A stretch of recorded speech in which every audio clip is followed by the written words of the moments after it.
Já estamos no 11º domingo do tempo comum, de quantos? 34. 34 domingos, que é o último, que é o Cristo Rei do Universo, que termina o ano da igreja, né? No Cristo Rei do Universo termina o ano da igreja. E hoje a palavra de Deus fala do povo escolhido pelo Senhor, tanto no Antigo Testamento como no Novo Testamento. A porção escolhida pelo Senhor é representada pelos 12, que eu acabei de ler aí no Evangelho, representado pelos 12, e a missão dos 12, que é a igreja, né? No Antigo Testamento, Deus escolhe Abraão, e a partir de Abraão, Deus escolhe ali o povo. Só que o povo de Israel se fechou, né? Achava que Deus era só para eles. Não, os outros povos não presta, não existe, só quem escolheu somos nós, então só nós é que somos o povo de Deus escolhido, os outros se não aceitar fazer parte com a gente, né, tão fora, né, estão excluídos, estão fora da graça, e se fecharam. Aí essa questão no tempo de Jesus foi uma das questões que deu mais embate de Jesus com as autoridades, tanto é que o Evangelho, quando ele vai ser anunciado pelos apóstolos, todos agora que vão ser batizados podem fazer parte da igreja, né? Todos. Aí vai entrar na igreja, aí começa a confusão na igreja, como a gente viu nos Atos dos Apóstolos, né? É os judeus cristãos e os pagãos cristãos. Dois povos que não podiam nem se ver, agora tem que conviver junto, na mesma comunidade. Pensa na situação, mas os apóstolos conseguiram resolver, né? Assim como a igreja resolve os problemas hoje que acontecem na comunidade, nas comunidades, nas paróquias, nas dioceses, naquele tempo também. Mas Jesus vê o povo desassistido, né? Jesus vê o povo abatido, excluído, marginalizado, sem bênção, sem orientação e sem os cuidados espirituais e religiosos. Então o que é que faz? Jesus, ele constata isso. Jesus, ele constata. Aí vocês podem perguntar, padre, mas não existia religião naquela época para poder cuidar do povo? Existia. Só que os doutores da lei, os fariseus, os sacerdotes daquela época queriam ser servidos pelo povo e não queriam servir.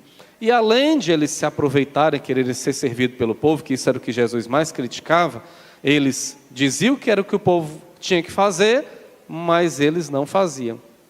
E outra coisa, dividia o povo. Domingo passado a gente leu a vocação de Mateus.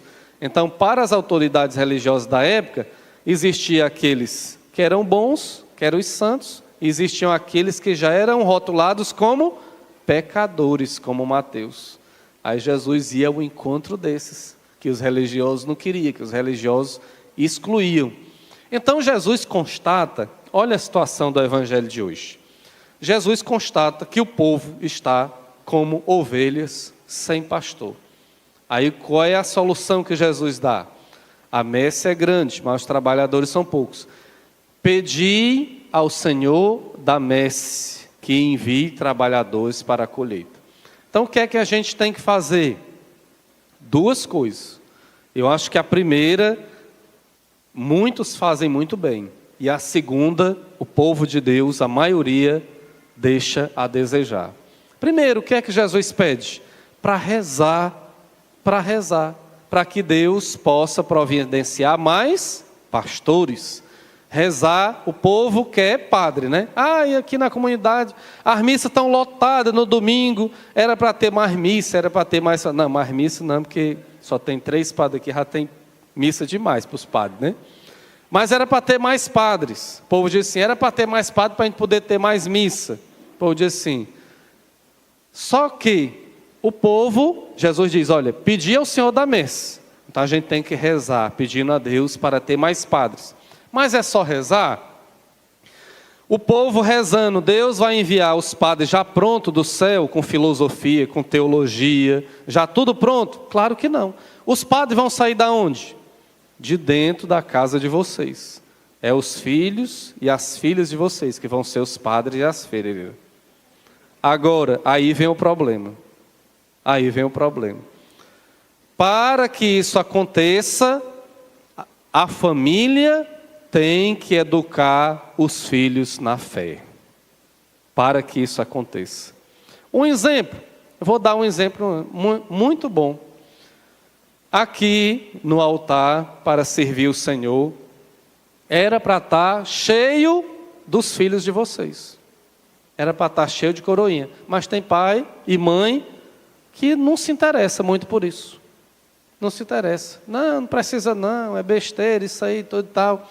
Mas aqui no altar, servindo ao Senhor, era para estar cheio de coroinha. Os filhos de vocês, os netos de vocês, os filhos. Vocês não estão querendo padre? Estão querendo freira?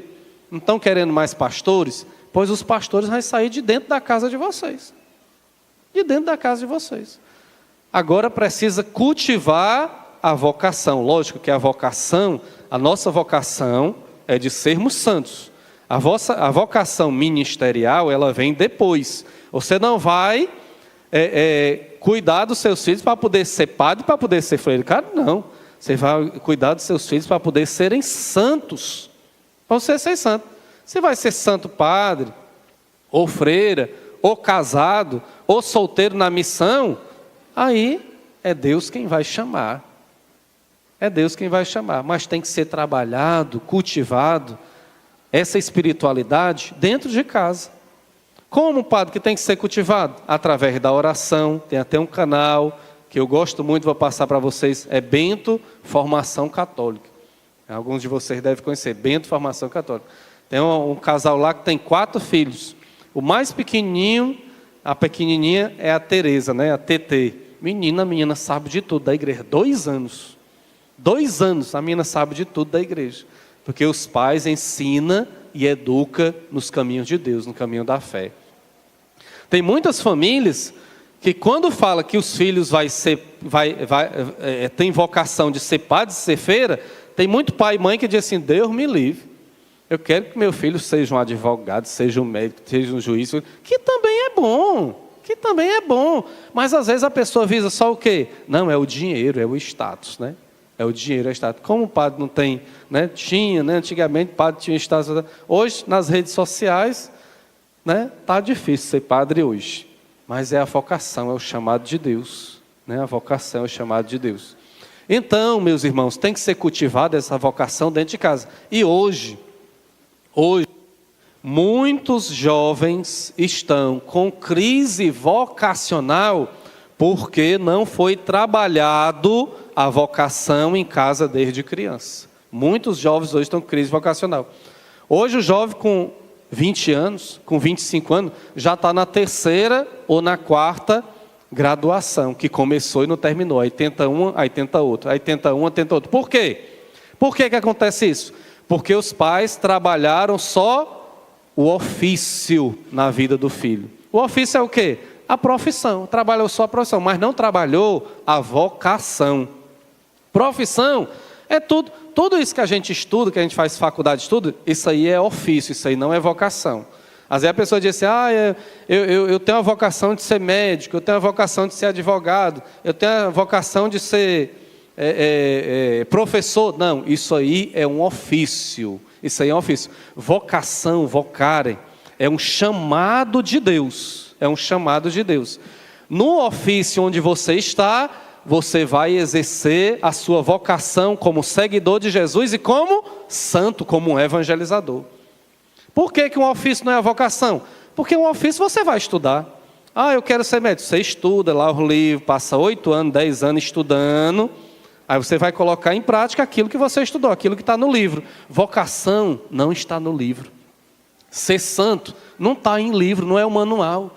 Ser santo é o Cristo, é a configuração a Cristo, que a gente vive como o Cristo vive. Como o Cristo vive. Tem uma passagem muito bonita na Sagrada Escritura, para vocês poderem entender bem o significado de ofício e vocação. Os discípulos de Jesus, a maioria deles, eram pescadores. Isso é uma vocação ou é um ofício? É um ofício, não é vocação. Pescador. Aí os discípulos estavam pescando lá. Jesus diz, mas vocês são muito bons pescando peixe. Vocês são muito bons cumprindo esse ofício. Vocês vão ser agora pescador de homens. Olha aí. Eles deixaram o ofício que eles tinham para ser vocacionado para pescar pessoas. Pescar peixe, como é que você faz? Joga a tarrafa, joga o anzol, aí você pesca o peixe. É só colocar direitinho lá a isca. Agora, pescar gente para Deus é fácil? Tem um manual para se pescar? Não. Aí é vocação, tem que ter o chamado de Deus. Como é que você vai levar a palavra? Como é que você vai pescar pessoas para o Senhor? Pescar peixe é fácil.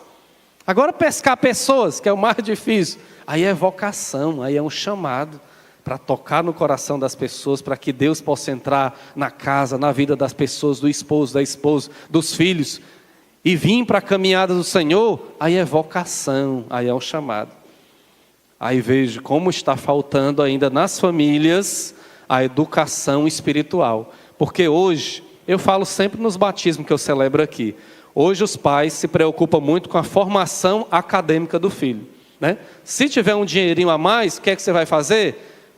Paga um colégio, paga uma escola, né? Porque a escola pública não é tão boa, paga um colégio particular. Aí, pagando um colégio particular, vai ter uma formação boa, vai passar no Enem, vai fazer uma faculdade. Quando é criança, em casa tem um reforço.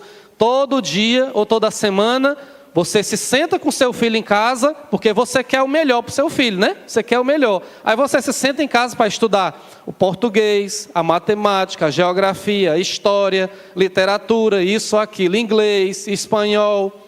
E por que você não se senta em casa também com seu filho toda semana para falar sobre a palavra de Deus, para rezar? Imagine, como foi que Deus chamou Abraão? Como foi que Deus chamou Moisés? Como foi que Deus chamou os apóstolos? Como foi que Deus chamou Daniel? Como foi que Deus chamou Jacó? Você vai contar essas histórias, esse chamado de Deus para os seus filhos, que eles vão saber e vão entender como é o chamado de Deus. Samuel, ele estava sendo educado espiritualmente por Eli, e Deus chamou Samuel. Samuel foi lá: o Senhor me chamou? Não chamei não, vá lá dormir, eu não chamei não. De novo Deus chamou Samuel: o Senhor me chamou? Não chamei não. Rapaz, é Deus que está lhe chamando. Quando Ele lhe chamar pela terceira vez, diga: eis-me aqui, Senhor. Quando Deus chamou pela terceira vez Samuel, Samuel diz: eis-me aqui, Senhor. Então, a vocação, o chamado começa dentro da família. E esse chamado começa onde? No batismo. Quando você faz uma aliança com o Senhor, quando você se configura a Cristo e quando você assume na sua vida ser um outro Cristo para evangelizar, para dar testemunho. E essa vida, essa caminhada, esse projeto de vida espiritual começa dentro da própria família. Eu tenho certeza, os pais que educam os filhos na fé desde criança, começam a crescer filhos diferentes, filhos obedientes, filhos espirituais, filhos de oração. E os pais também têm que dar o testemunho. Quantas vezes o seu filho e sua filha lhe viu rezando em casa? Quantas vezes? Quantas vezes o seu filho e sua filha lhe viu de joelho em adoração em casa, agradecendo a Deus? Quantas vezes? Se o seu filho e sua filha nunca lhe viu rezando, nunca viu de joelho, nunca lhe viu rezando o texto, nunca viu lendo a Bíblia, como é que você quer que o seu filho o seu filho e sua filha sejam temente a Deus? Como é que eles vão entender o chamado de Deus para a vida deles? Como é que eles vão entender? O chamado do mundo eles já sabem. É a escola, é a faculdade, é o trabalho, é isso e aquilo. E o chamado de Deus? Por isso que não é fácil. Eu falei, o primeiro é fácil de fazer. E tem gente que ainda nem faz o primeiro. O primeiro é pedir: Senhor, envia mais padre, envia mais pastor, o povo está precisando. Agora você está preparando o seu filho e sua filha para servir a Deus no altar do Senhor? Mas servir a Deus no altar não é só ser padre não, ser feira não. Servir a Deus como um bom esposo. Servir a Deus como uma boa esposa, como um vocacionado, para ser santo, para fazer a vontade de Deus. E concluindo aí o Evangelho, Jesus diz que a missão mais importante dos pastores, qual é? É a missão espiritual. Qual é a primeira coisa que Jesus diz? Para expulsar os espíritos maus da vida das pessoas. Então a vocação do padre, primeira, é espiritual. Expulsar os males, os espíritos maus da vida das pessoas. E depois também a parte física, né? Curar a vida das pessoas também, curar. Muita gente hoje sofrendo com enfermidade, tanto doenças físicas como também doenças espirituais, psicológicas também, que precisa de oração, precisa da graça de Deus. Então Jesus envia os 12. Por que o evangelista nomeia os 12? Porque os 12 fazem parte da totalidade do povo de Deus no Novo Testamento. A totalidade do povo de Deus no Antigo Testamento são as 12 tribos de Israel. A totalidade do povo de Deus no Novo Testamento são os 12 apóstolos. 12 vezes 12. Quanto é? 144. Está lá no livro do Apocalipse. 12 vezes 12, quer dizer, é a totalidade do povo de Deus escolhido do Antigo e do Novo Testamento, né? Lógico que esse número é um número simbólico, né? Porque se fosse só 144 mil, aí estava difícil, né, a situação. Aí a gente tinha que lutar muito para poder estar nesse número aí, né? Que muita gente ia ficar de fora. Mas no Evangelho de João, Jesus diz que na casa do Pai tem muitas moradas. Tem morada para todos nós, né? Basta a gente fazer a vontade de Deus. Peçamos ao Senhor, meus irmãos e minhas irmãs, que assim como Jesus escolheu os 12 apóstolos para a missão, que a gente também, como família, vocês em casa, escolham para os filhos de vocês, para as filhas de vocês, para os netos, o vovô e a vovó também, ajudar os pais nessa missão, a escolher filhos e filhas santas para Deus, ensinar a palavra, ensinar a oração, trazer para a igreja, ensinar que aqui é o local para se ter um encontro com o Senhor. E eu tenho certeza, se você educa o seu filho e sua filha na fé desde criança, você não vai se arrepender. Você não vai se arrepender. Eu vejo os casais que têm educado os filhos na fé desde criança, hoje estão na igreja, hoje estão servindo, hoje são pessoas que são casadas, são felizes. Por quê? Porque tiveram o conhecimento espiritual, a sabedoria espiritual, que é difícil. Tiveram o conhecimento espiritual para saber o que é e o que não é da vontade de Deus. Louvado seja nosso Senhor Jesus Cristo.